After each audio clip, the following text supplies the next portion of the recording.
want to escape your humdrum life? Do you ever feel sad or lonely? Do you ever want to cuddle a huge, fuzzy, warm creature? I've got just the thing. What you need is a bear best friend. I'm Miana, and today I will be gushing over Kuma Miko here on Premiere.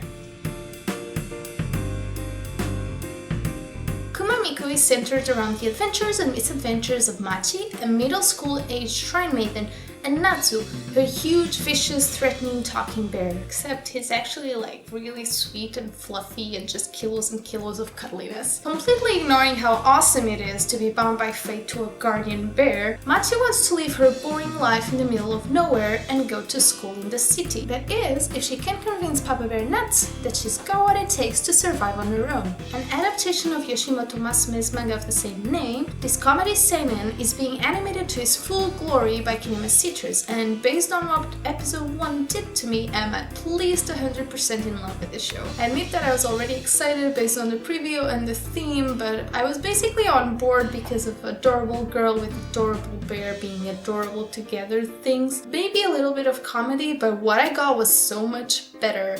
It's just so odd and silly and unexpected.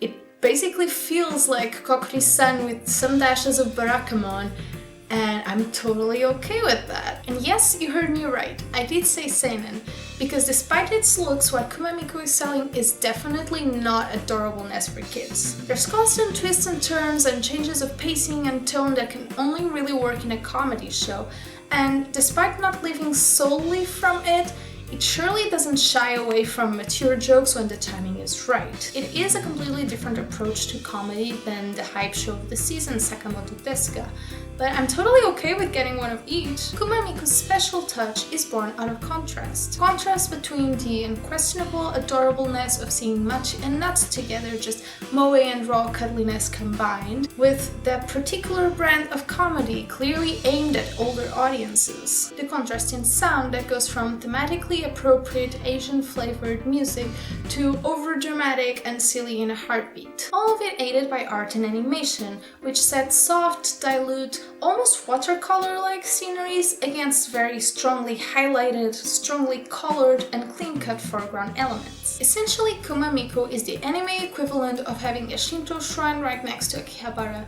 It's basically Tokyo. It exists in this space between traditional Japanese culture and crazy pop culture Japan, which is a really interesting concept if you stop to think about it. The ease in which it can play on both fields and keeping it balanced makes the show a lot more volatile and fresh, and if done right, might just give it much more longevity than other comedy recipes. That said, comedy is a very personal, subjective thing, so I would definitely recommend you watching the first episode and deciding on your own if it's your type of thing.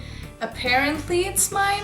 Now it's that point in the video in which I ask about you guys. So, are you planning to watch Kuma Miko? If you watched it, did you like it? What did you dislike, if that's even possible?